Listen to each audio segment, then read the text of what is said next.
So hello students, welcome to সাফল্য। তো আজকের যেটা ক্লাস হতে চলেছে তোমাদের, সেটা হলো তোমাদের পলিটিক্যাল সায়েন্সের ক্লাস 12-এর থার্ড সেমিস্টার। ওকে, তো তোমাদের যারা যারা আজকে ক্লাসে নতুন এসেছো তারা অবশ্যই চ্যানেলটিকে সাবস্ক্রাইব করে দিও।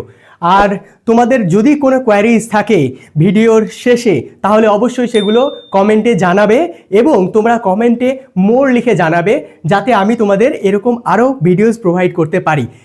এবার তোমাদের আরেকটা জিনিস, যেটা তোমরা যদি সাফল্যের যে তোমাদের পেইড কোর্সগুলো আছে, সেটা তোমরা সাফল্যের প্লে স্টোর থেকে ডাউনলোড করা একটি অ্যাপ আছে সাফল্য, সেখান থেকে তোমরা অ্যাক্সেস করতে পারো।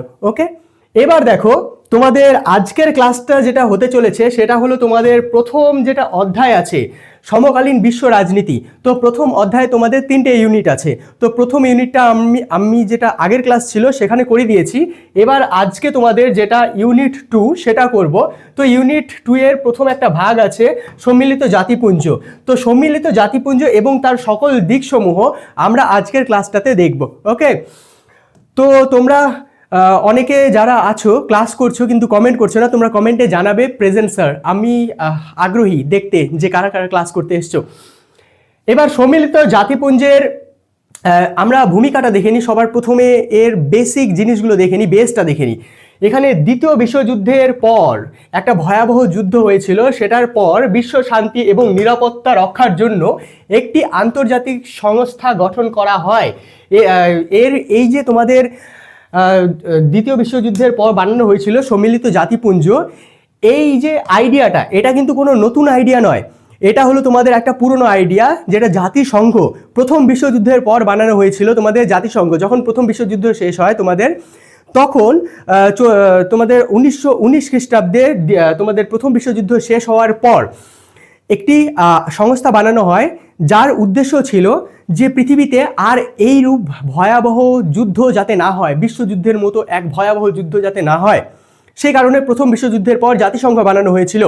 কিন্তু জাতিসংঘ নিজের উদ্দেশ্য পূরণ করতে পারেনি এবং জাতিসংঘ ফেল হয়ে গিয়েছিল, এবং ফেল হওয়ার ফলে তোমাদের দ্বিতীয় বিশ্বযুদ্ধ লেগে যায়।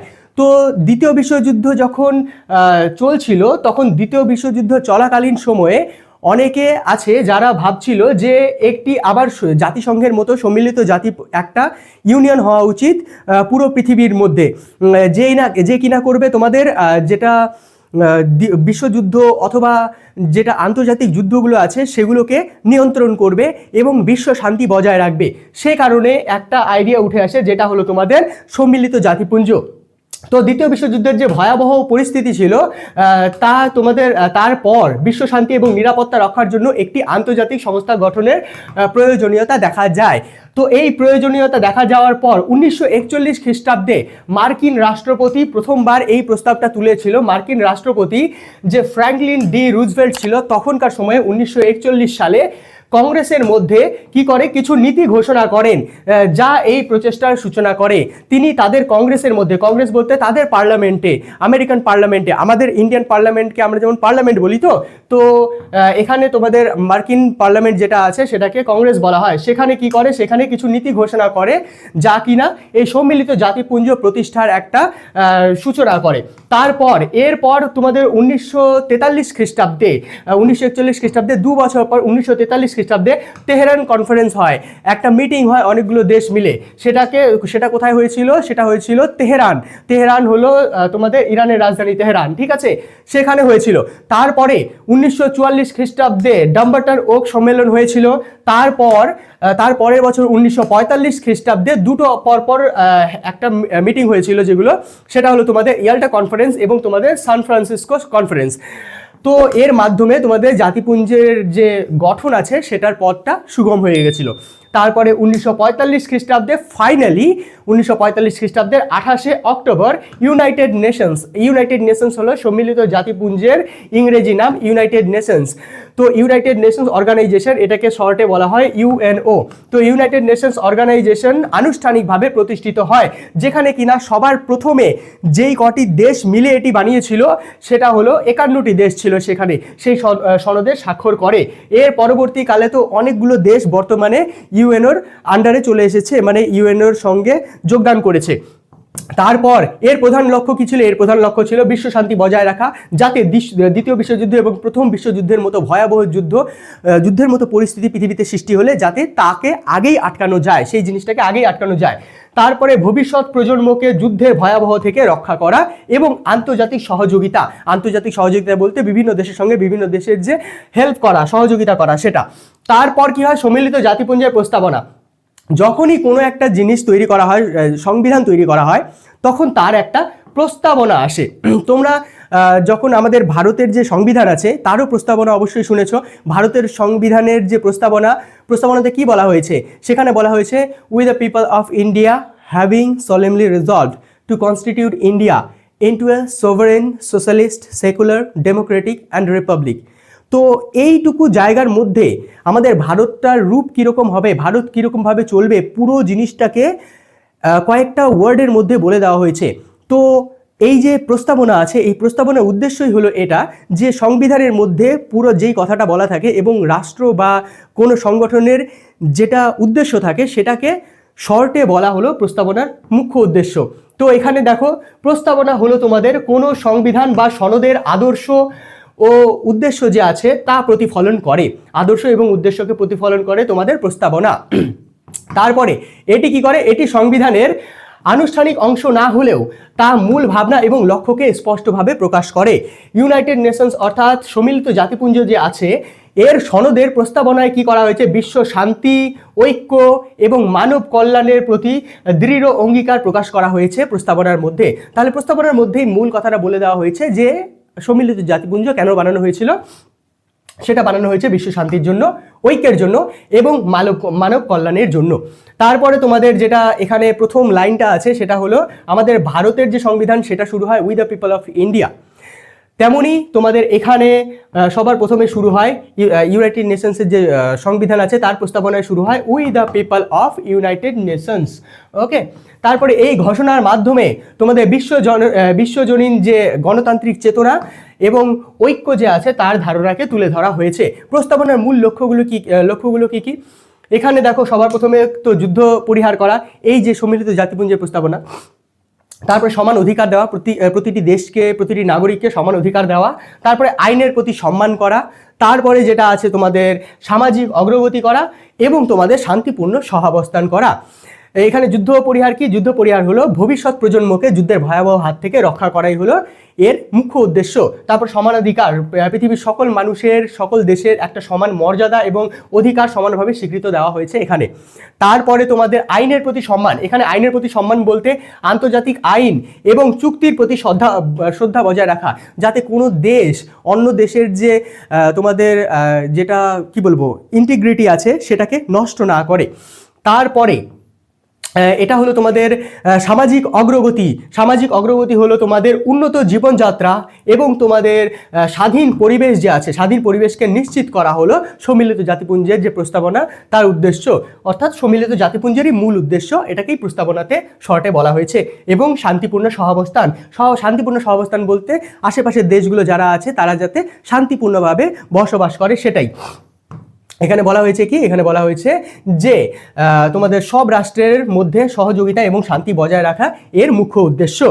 তারপরে সম্মিলিত জাতিপুঞ্জ যে আছে এর প্রধান অঙ্গগুলি কি কি? এটা খুব ইম্পর্টেন্ট জিনিস একটা, এটাকে তোমরা পারলে মুখস্থ করে নিও, যেগুলো পয়েন্ট ইম্পর্টেন্টগুলো আছে সেগুলো।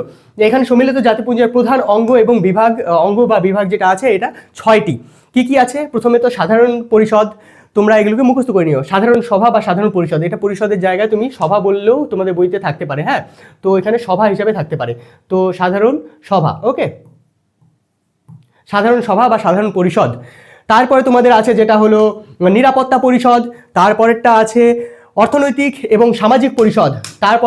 তারপরেরটা আছে তোমাদের অছি পরিষদ, এর আরেক নাম হলো যেটা ট্রাস্টশিপ পরিষদ, অর্থাৎ ট্রাস্টশিপ বজায় রাখা, ট্রাস্টশিপ কাউন্সিল।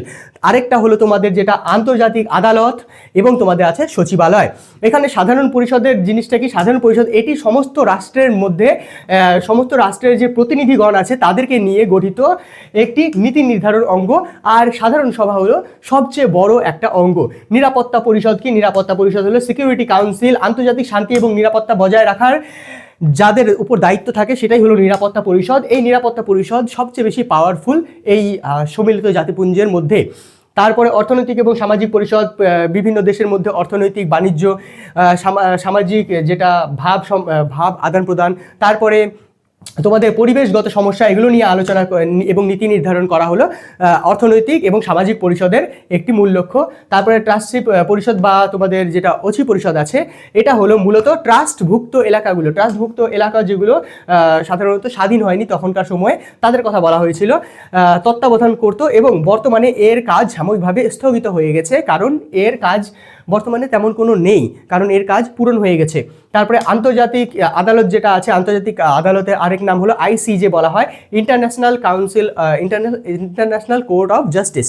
তো ইন্টারন্যাশনাল কোর্ট অফ জাস্টিস যে আছে, এখানে আমাদের সাধারণভাবে হয় কি, জীবনে আমাদের কোনো রকম মামলা হলে আমরা আদালতে যাই, আর কোনো রকম ডিস্ট্রিক্ট আদালতে না হলে তারপরে আমরা হাইকোর্টে যাই, হাইকোর্টে না হলে সুপ্রিম কোর্টে যাই, সুপ্রিম কোর্টে না হলে আমরা রাষ্ট্রপতির কাছে যেতে পারি বিচার চাইতে।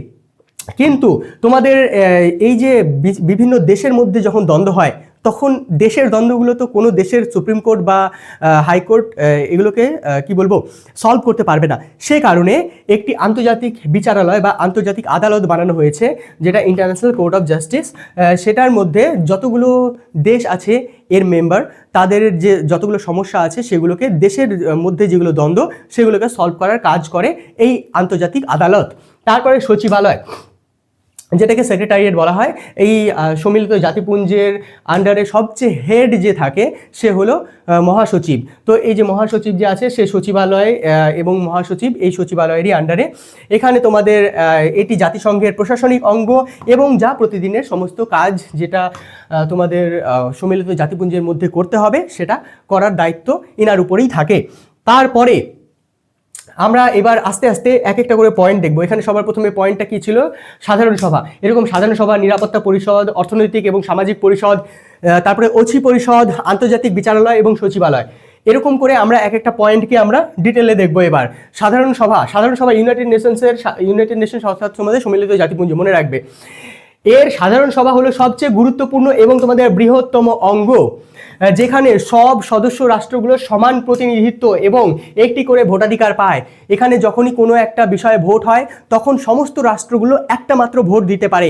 এখানে প্রতিনিধি অনেকজন আসতে পারে। সম্মিলিত জাতিপুঞ্জের যখন সাধারণ সভার মিটিং হয়, তখন এই সভার মধ্যে এক দেশ থেকে অনেকজন সদস্য প্রতিনিধি রূপে আসতে পারে ঠিকই, কিন্তু অনেকজন সদস্য আসলেও যে কোনো একটা রাষ্ট্রে শুধুমাত্র একটা ভোট দেওয়ারই অধিকার থাকে। তারপরে একে বিশ্বের টাউন মিটিং বলা হয়। তারপরে প্রতিষ্ঠার সময়, এটিকে যখন প্রতিষ্ঠা করা হয়েছিল তোমাদের সাধারণ সভা, তখন এর যতজন সদস্য ছিল ততজন হলো 51 জন।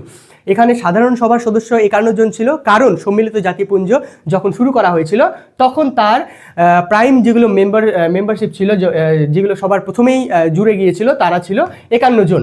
তারপরে বর্তমানে সাধারণ সভার মেম্বার কতজন আছে? 193টি।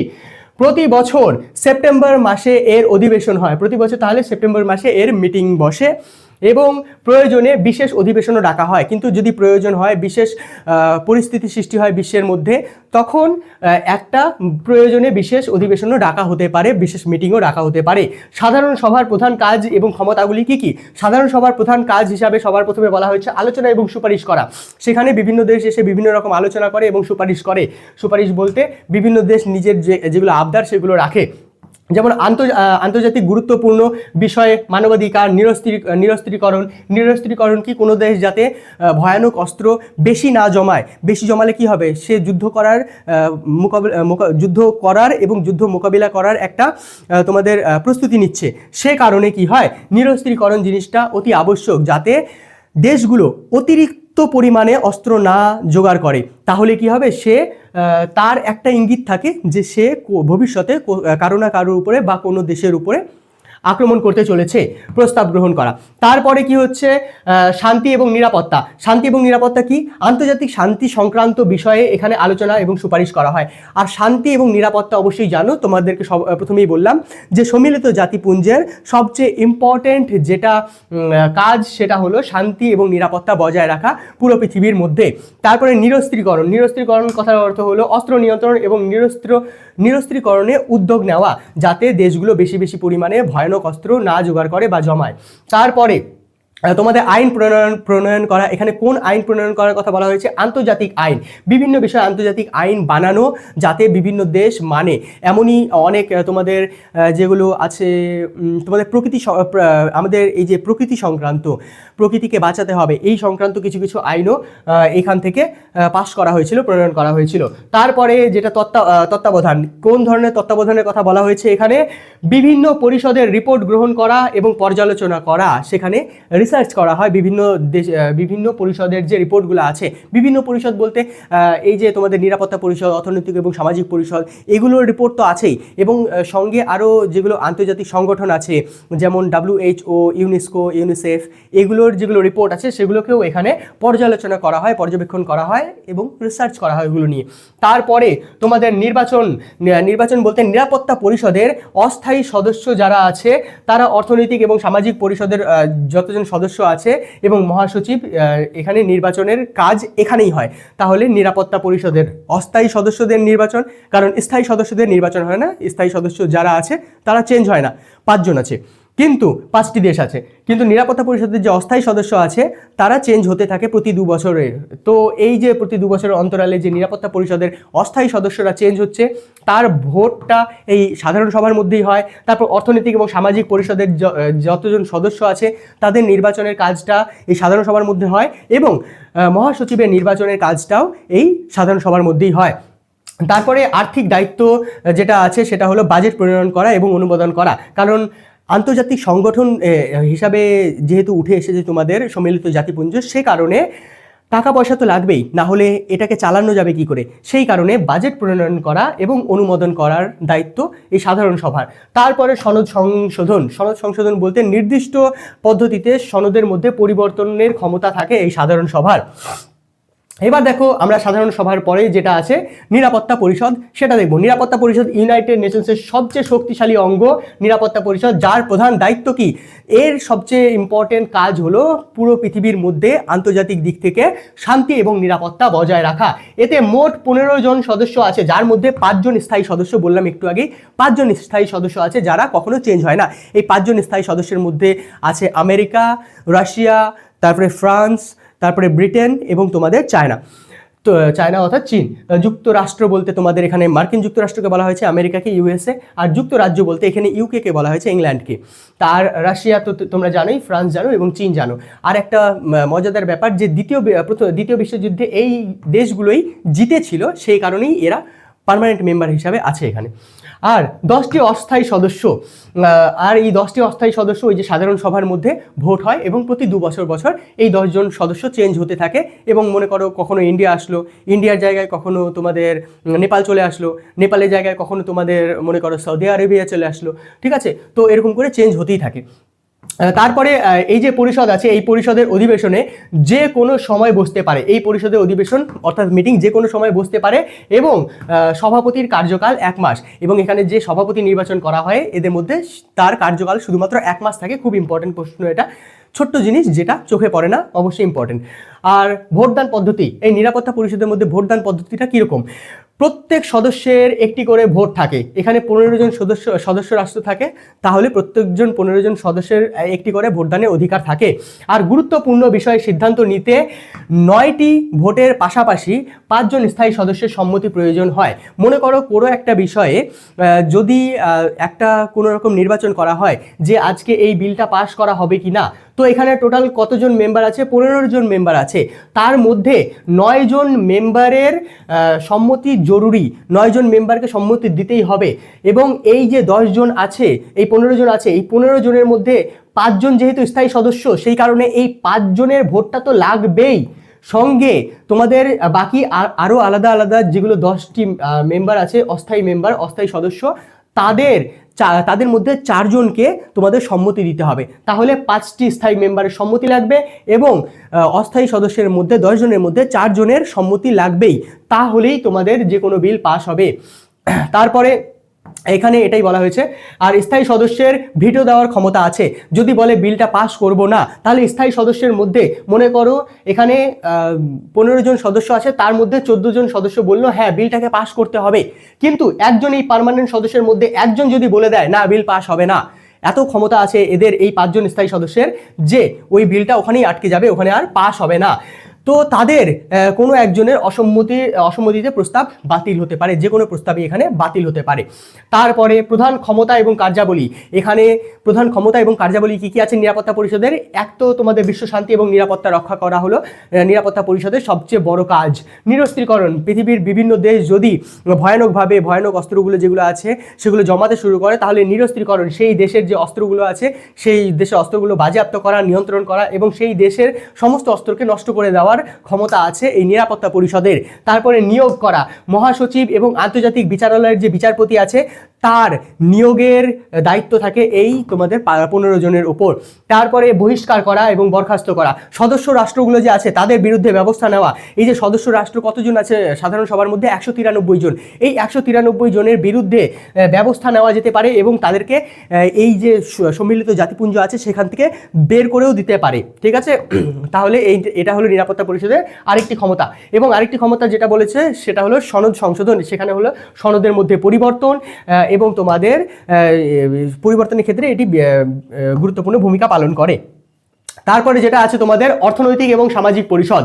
অর্থনৈতিক এবং সামাজিক পরিষদ এটা ইউনাইটেড নেশনস যেটা আছে অর্থাৎ সম্মিলিত জাতিপুঞ্জের অর্থনৈতিক এবং সামাজিক পরিষদ হলো বিশ্বে স্থায়ী শান্তি প্রতিষ্ঠার লক্ষ্যে। স্থায়ী শান্তি কখন আসবে? যখন দেশের মধ্যে সামাজিক দিক থেকে শান্তি থাকবে, অর্থনৈতিক দিক থেকে শান্তি থাকবে, সবাই ঠিকঠাক রোজগার করতে পারবে, সাংস্কৃতিক দিক থেকে শান্তি থাকবে এবং তোমাদের মানবিক দিক থেকে শান্তি থাকবে। এই সমস্যাগুলোর সমাধানে কাজ করে এই যে অর্থনৈতিক এবং সামাজিক পরিষদ। বর্তমানে তোমাদের 54টি সদস্য রাষ্ট্র নিয়ে গঠিত এই অর্থনৈতিক এবং সামাজিক পরিষদে বর্তমান যতজন সদস্য রাষ্ট্র আছে এটা হলো 54 জন। এবং তোমাদের যেটা বলা হয়েছে সদস্য রাষ্ট্ররা সাধারণ সভা দ্বারা নির্বাচিত হয়। এখানকার সদস্য রাষ্ট্র কার দ্বারা নির্বাচিত হয়? সাধারণ সভা দ্বারা নির্বাচিত হয়। যে প্রথমেই বললাম সাধারণ সভা দ্বারা নির্বাচিত হয়। প্রথমে যখন তোমাদের সাধারণ সভা পড়াচ্ছিলাম সেখানকার কার্যাবলীতে দেখবে এটা আছে। তারপরে সমীক্ষা, এখানকার প্রধান কাজ এবং কার্যাবলী কি আছে? সমীক্ষা এবং সুপারিশ করা, তারপরে মানবাধিকার রক্ষা করা, তারপরে প্রতিবেদন দেওয়া, আন্তর্জাতিক সম্মেলন, তারপরে চুক্তি এবং সহযোগিতা, তারপরে সমন্বয় এবং তথ্য ও সহায়তা করা। তো এটা তোমরা লিটারালি দেখে নিও। তারপরে তোমাদের এই যে এটা আছে সমন্বয় সাধন, কার মধ্যে সমন্বয় সাধন? ইউনিসেফ যেটা আছে, ইউনেস্কো, এগুলো আলাদা আলাদা আন্তর্জাতিক সংগঠন। তারপরে WHO, এটি হেলথ নিয়ে কাজ করে। এগুলো কি করে? এগুলোর সংস্থার কাজকে সমন্বয় করা হলো এক অর্থনৈতিক এবং সামাজিক পরিষদের দায়িত্ব। ওকে, নেক্সট আছে যেটা হলো তোমাদের ওচি পরিষদ। ওচি পরিষদটা অতিরিক্ত ইজি জিনিস। এই যে ইউনাইটেড নেশনস অর্থাৎ সম্মিলিত জাতিপুঞ্জ ওচি পরিষদ যে আছে, এই ওচি পরিষদ ছিল এমন একটি সংস্থা, এখানে ছিল বলা হয়েছে, এই জিনিসটা ভালো মতো মাথায় রাখবে, এমন একটি সংস্থা যার কাজ এই ওচি অঞ্চলের তোমাদের উন্নয়ন এবং তাদের স্বাধীনতার পথে এগিয়ে দেওয়া। ওচি অঞ্চল যেগুলো মনে করো আমাদের দেশগুলো তো স্বাধীনতা পেয়ে গিয়েছিল যখন 1945 খ্রিস্টাব্দে এই যে দ্বিতীয় বিশ্বযুদ্ধ শেষ হয়েছিল এবং তোমাদের ইউনাইটেড নেশনস যেটা এটা তৈরি হয়েছিল। কিন্তু তখনও এরকম অনেক দেশ ছিল আফ্রিকান কান্ট্রিগুলোতে যারা স্বাধীনতা পায়নি এবং তাদের ক্ষমতাও ছিল না যে তারা স্বাধীনতা পাবে। তো তাদেরকে স্বাধীন হওয়ার জন্য তৈরি করা একটা দায়িত্ব ছিল এই ওচি পরিষদের। তারপর এর প্রচেষ্টায় কোন কোন জায়গাগুলো স্বাধীনতা লাভ করেছিল এর মধ্যে হলো টোগোল্যান্ড আছে, তারপরে ক্যামেরুন আছে, তারপর সোমালিল্যান্ড আছে, টাঙ্গানাইকা আছে, রোয়ান্ডা, বুরুন্ডি, নামিবিয়া এবং পালাউ এবং এই প্রভৃতি রাজ্যগুলো ধীরে ধীরে স্বাধীনতা লাভ করে। তো স্বাধীনতা যেহেতু লাভ করে গেছে সেই কারণে ওচি পরিষদের কাজও সে ফুরিয়ে গেছে। ওকে, তারপরে এখানে বলা হয়েছে ওচি পরিষদের দায়িত্ব পালনে অত্যন্ত সফল বলে বিবেচিত করা হয়েছে এই ওচি পরিষদকে, কারণ এ সাকসেসফুলি এর নিজের কাজ কমপ্লিট করে ফেলেছে। বর্তমানে পৃথিবীতে আর কোনো ওচি অঞ্চল অবশিষ্ট নেই, বর্তমানে পৃথিবীতে আর কোনো ওচি অঞ্চল নেই, সে কারণে তাই এই পরিষদের কার্যক্রম প্রায় বন্ধ হয়ে গেছে, কারণ কার্যক্রম যেহেতু নেই এবং এটি এখন কার্যত গুরুত্বহীন হয়ে পড়েছে। তারপরে এটা তো করলাম, তাই না? তারপরে আছে তোমাদের আন্তর্জাতিক বিচারালয়। আন্তর্জাতিক বিচারালয়টা কি? এটা একটু আগেই বললাম, পুরো দেশের মধ্যে যখন অন্যান্য রাষ্ট্রগুলোর মধ্যে মনে করো দুটো রাষ্ট্র আছে, সেই দুটো রাষ্ট্র বা দেশের মধ্যে যখন দ্বন্দ্ব লাগবে অথবা অনেকগুলো দেশের সঙ্গে একসঙ্গে যখন দ্বন্দ্ব লাগবে, তখন সেই প্রবলেমকে সলভ করার ক্ষেত্রে কাজ করে ইন্টারন্যাশনাল কোর্ট অফ জাস্টিস। এই যে ইন্টারন্যাশনাল কোর্ট অফ জাস্টিস আছে, এটা ইউনাইটেড নেশনসের অর্থাৎ সম্মিলিত জাতিপুঞ্জের প্রধান বিচার বিভাগীয় সংস্থা। এটা মনে রাখবে, এটি প্রধান বিচার বিভাগীয় সংস্থা, যার লক্ষ্য কি? এর লক্ষ্য হলো আন্তর্জাতিক ক্ষেত্রে ন্যায় বিচার করা এবং আইনের শাসন প্রতিষ্ঠা করা। এটি কি করে? এটি নেদারল্যান্ডসের হেগ শহরে অবস্থিত। এর তো একটা জায়গা লাগবে না, একটা কোর্টের তো একটা জায়গা লাগবে যেখানে গিয়ে বিচার করা হবে। তো সেই যে কোর্ট অফিসটা আছে সেটা নেদারল্যান্ডসের হেগ শহরে আছে, বর্তমানে হেগ শহরে অবস্থিত। মোট 15 জন বিচারপতি নিয়ে এটি গঠিত। তাহলে এই যে আন্তর্জাতিক বিচারালয়ে কতজন বিচারপতি আছে? একসঙ্গে 15 জন বিচারপতি থাকে, অর্থাৎ জাজ থাকে। তারপরে প্রধান কাজ, এর প্রধান কাজ কি? এর প্রধান কাজ হলো রাষ্ট্রগুলির মধ্যে যেটা বিরোধ থাকে, দ্বন্দ্ব থাকে, সেটাকে নিষ্পত্তি করা, আন্তর্জাতিক চুক্তি এবং আইনের ব্যাখ্যা প্রদান করা। আন্তর্জাতিক যে কোনো চুক্তি যেগুলো হয় সেগুলোকে ব্যাখ্যা প্রদান করা এবং আইনের ব্যাখ্যা প্রদান করা এই আন্তর্জাতিক বিচারালয়ের কাজ। তারপরে এই আন্তর্জাতিক বিচারালয় কি করে? আন্তর্জাতিক সংস্থাগুলিকে পরামর্শ দেয়। যেই আন্তর্জাতিক সংস্থাগুলি ছিল তোমাদের, যেটা WHO ছিল, ইউনেস্কো, ইউনিসেফ, এগুলো আছে। তারপরে কখনো কখনো ইউনাইটেড নেশনসকেও কি বলবো, পরামর্শ দেওয়ার দায়িত্ব থাকে এই আন্তর্জাতিক বিচারালয়ের। ওকে, এর এখতিয়ার, এর আন্ডারে কোন কোন ক্ষমতা আছে? এর আন্ডারে আছে তোমাদের স্বেচ্ছাধীন, তারপরে আধা আবশ্যিক, আর হলো পরামর্শমূলক। স্বেচ্ছাধীন জিনিসটা কি? এই তিনটা খুবই ইম্পর্ট্যান্ট, অবশ্যই মনে রাখবে। স্বেচ্ছাধীন জিনিসটা হলো এর আন্ডারে এখতিয়ারে যেটা আছে সেটা হলো উভয় পক্ষের সম্মতিতে মামলা বিচার করা। যখনই দুটি দেশ সম্মতি দিবে তখনই সে মামলা বিচার করবে, এটা হলো স্বেচ্ছাধীন। এবং তোমাদের যেটা আছে সেটা হলো আধা আবশ্যিক। আধা আবশ্যিক কোনটা? কোনো বিষয়ে রাষ্ট্র আগে থেকে আদালতের রায় মানতে সম্মত থাকে, যেমন তোমাদের চুক্তি ব্যাখ্যা, আন্তর্জাতিক আইন সংক্রান্ত প্রশ্ন যেগুলো আছে সেগুলো নিয়ে তোমাদের আন্তর্জাতিক বিচারালয়ের কাছে যাওয়া যেতে পারে। তারপরে পরামর্শমূলক। পরামর্শমূলক বলতে জাতিপুঞ্জের বিভিন্ন সংস্থাকে পরামর্শ দেওয়ার কাজ করে এই আন্তর্জাতিক সংগঠন, একটু আগেই বললাম, এই আন্তর্জাতিক বিচারালয়। তারপরে নেক্সট যেটা আছে সেটা হলো তোমাদের সচিবালয়। সচিবালয় জিনিসটা কি? ইউনাইটেড নেশনস অর্থাৎ তোমাদের সম্মিলিত জাতিপুঞ্জের মহাসচিব এবং সচিবালয় সংস্থাটি দৈনন্দিন কাজ পরিচালনায় ভূমিকা পালন করে। দৈনন্দিন কাজ বলতে তোমাদের ইউনাইটেড নেশনসের বিভিন্ন দিনে বিভিন্ন কাজ থাকে, তো বছরে মাত্র 365টা দিন পাওয়া যায়। এতটুকু সময়ের মধ্যে ওদের অনেক কাজ করতে হয়। তো এই কাজ করার দায়িত্ব থাকে মহাসচিবের, এবং মহাসচিবের আন্ডারে থাকা সচিবালয়ের। সচিবালয় অর্থাৎ সচিবের অফিস, এই মহাসচিবের যেটা অফিস সেটাই সচিবালয়। তারপরে এখানে নিরাপত্তা পরিষদ যে আছে, নিরাপত্তা পরিষদের সুপারিশে সাধারণ সভার মহাসচিবকে নির্বাচন করা হয়। তাহলে এই যে নিরাপত্তা পরিষদের সুপারিশে, অর্থাৎ নিরাপত্তা পরিষদ সুপারিশ করে যে এই 1 জন 2 জন 3 জন 4 জন যতজন আছে এদের মধ্যে কোনো একজনকে এই যে তোমাদের মহাসচিব বানানো হোক। তো এই যে নিরাপত্তা পরিষদের যখন সুপারিশ যায়, এটা কোথায় যায়? এটা যায় সাধারণ সভায়, এবং সেই সাধারণ সভার মধ্যে ভোট হয়। সেই সাধারণ সভার মধ্যে ভোট হওয়ার পর সেখানে নির্বাচনে যে জিতে তাকেই মহাসচিব হিসাবে এখানে কাজ দেওয়া হয়। তো এখানে মহাসচিব যে আছে, প্রধান কাজ এবং ক্ষমতা, মহাসচিবের প্রধান কাজ এবং ক্ষমতা কি? এটা হলো প্রশাসন পরিচালনা করা, অর্থাৎ সমস্ত আইন কানুন পরিচালনা করা এবং বার্ষিক রিপোর্ট পেশ করা। তারপরে তোমাদের যেটা আছে সমন্বয় সাধন করা, বিভিন্ন সংস্থা, দেশ, কমিশনের মধ্যে সংযোগ তৈরি করার কাজ হলো এই মহাসচিবের। তারপরে সচিবালয়ের আরেকটা কাজ হলো সেটা হলো অর্থনৈতিক দায়িত্ব, অর্থাৎ এই যে তোমাদের ইউনাইটেড নেশনসকে যে চালাতে হবে, এর তোমাদের সচিবালয়ের দায়িত্ব থাকে যে কোথা থেকে টাকা আসবে, কিভাবে কোথায় টাকা বন্টন করা হবে। তারপরে সচিবালয়ের নিয়ন্ত্রণ, তাহলে মহাসচিবের একটা দায়িত্ব এই সচিবালয়কে নিয়ন্ত্রণ করা। তারপরে শান্তি এবং নিরাপত্তা বজায় রাখা, অবশ্যই এটিকে দেখতেই হবে মহাসচিবকে। বিশ্বের মধ্যে শান্তি এবং নিরাপত্তা বজায় রাখার কাজ যদি এই ইউনাইটেড নেশনস না করে তাহলে কে করবে? আর তারপরে প্রতিনিধিত্ব বলতে কিসের প্রতিনিধিত্ব? এখানে আন্তর্জাতিক ক্ষেত্রে জাতিপুঞ্জের প্রতিনিধি হয়ে মহাসচিব কাজ করে, এবং তোমাদের প্রয়োজনে কূটনৈতিক উদ্যোগ, অর্থাৎ দেশের মধ্যে দেশের যে ডিপ্লোম্যাটিক উদ্যোগগুলো আছে সেগুলো নেওয়ার কাজ করে, আন্তর্জাতিক কূটনৈতিক উদ্যোগ নেওয়ার কাজ করে এই মহাসচিব।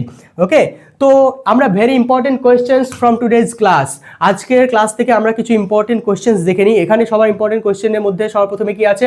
সম্মিলিত জাতিপুঞ্জ কবে প্রতিষ্ঠিত হয়েছিল? সেটি 1945 খ্রিস্টাব্দে। সম্মিলিত জাতিপুঞ্জ যে আছে তার প্রস্তাবনায় কোন বাক্যটিকে প্রথমে ব্যবহার করা হয়েছে, সেটা হলো তোমাদের we the people of United Nations. তারপরে এখানে যেটা আছে সেটা হলো জাতিপুঞ্জের সাধারণ সভার বর্তমান সদস্য রাষ্ট্র কতজন আছে, 193টি আছে, এবং যখন প্রথমে হয়েছিল সেটি কতগুলি রাষ্ট্র ছিল সেটা বলবে। তারপরে ইউনাইটেড এখানে বলা হয়েছে তোমাদের নিরাপত্তা পরিষদ যে আছে, নিরাপত্তা পরিষদের সদস্য রাষ্ট্র কতজন আছে, নিরাপত্তা পরিষদের সদস্য রাষ্ট্র আছে 15 জন, তার মধ্যে স্থায়ী সদস্য কতজন আছে, 5 জন, এবং অস্থায়ী সদস্য 10 জন। স্থায়ী সদস্যের ভিটো ক্ষমতা দেওয়ার অধিকার স্থায়ী সদস্য রাষ্ট্রগুলোর আছে। তারপরে নেক্সট কোশ্চেন আছে যেটা হলো অর্থনৈতিক এবং সামাজিক পরিষদের সদস্য সংখ্যা কত, অর্থনৈতিক এবং সামাজিক পরিষদের সদস্য সংখ্যা 54টি দেশ। তারপরে এখানে যেটা বলা হয়েছে আন্তর্জাতিক বিচারালয় কোথায় অবস্থিত, এটি নেদারল্যান্ডসের হেগ শহরে অবস্থিত। তারপরে আন্তর্জাতিক বিচারালয়ে কতজন বিচারপতি থাকে, একটু আগেই বললাম সেটা 15 জন বিচারপতি থাকে, বিচারপতি অর্থাৎ জাজ থাকে, ঠিক আছে। তারপরে এখানে বলা হয়েছে ওচি পরিষদের প্রধান কাজ কি, ওচি পরিষদের প্রধান কাজ হলো ওচি অঞ্চলগুলিকে স্বাধীন করা, যেই কাজটা সে সাকসেসফুলি কমপ্লিট করে ফেলেছে। তারপরে এখানে বলা হয়েছে সম্মিলিত জাতিপুঞ্জ যে আছে এর মহাসচিব কে নির্বাচন করেন, সম্মিলিত জাতিপুঞ্জের মহাসচিব নির্বাচন করেন সাধারণ সভা নিরাপত্তা পরিষদের সুপারিশে, নিরাপত্তা পরিষদের সুপারিশে, এটা অবশ্যই মনে রাখবে, নিরাপত্তা পরিষদ সুপারিশ করে, তখন গিয়ে সাধারণ সভার মধ্যে ভোট হয় এবং সেখানে ভোটে যে জিতে সেই গিয়ে মহাসচিব নির্বাচিত হয়। তারপরে এখানে বলা হয়েছে জাতিপুঞ্জের প্রধান যেটা বিচার বিভাগীয় সংস্থা এটি কোনটি, এটা তোমাদের right in the comment section, এটা তোমরা কমেন্টের মধ্যে জানাবে এর উত্তরটা কি হবে। ওকে, যারা এখনো অবধি ভিডিওটা দেখলে তারা অবশ্যই জানো যে এর উত্তর কি হবে, তো অবশ্যই তোমরা কমেন্ট সেকশনে লিখে জানাও যে এর উত্তরটা কি হবে। এবং তোমাদের এই ক্লাসটা যদি ভালো লাগছে তো তোমাদের যারা বন্ধু আছে তাদেরকে অবশ্যই শেয়ার করে দাও এবং তোমরা বলো যে ক্লাসটা তোমাদের কেমন লাগছে। ওকে, তোমাদের বন্ধুদের অবশ্যই বলবে। তাহলে আজকের জন্য তোমাদের ক্লাসটা এতটুকুই থাকলো। নেক্সট ক্লাস যেটা থাকছে সেটাতে হলো তোমাদের আন্তর্জাতিক প্রতিষ্ঠানসমূহ। এই যে আমরা আজকে পড়লাম সম্মিলিত জাতিপুঞ্জ পড়লাম, এর পরের ক্লাসে আমরা দেখব আন্তর্জাতিক যেগুলো প্রতিষ্ঠান আছে WHO, ইউনেস্কো, ইউনিসেফ, এগুলো নিয়ে আমরা ডিটেলসে আলোচনা করব। তাহলে আজকের জন্য তোমাদের ক্লাসটা এতটুকুই থাকলো। Thank you for your attention. Next ক্লাসে তাহলে তোমাদের সঙ্গে দেখা হচ্ছে। Thank you so much.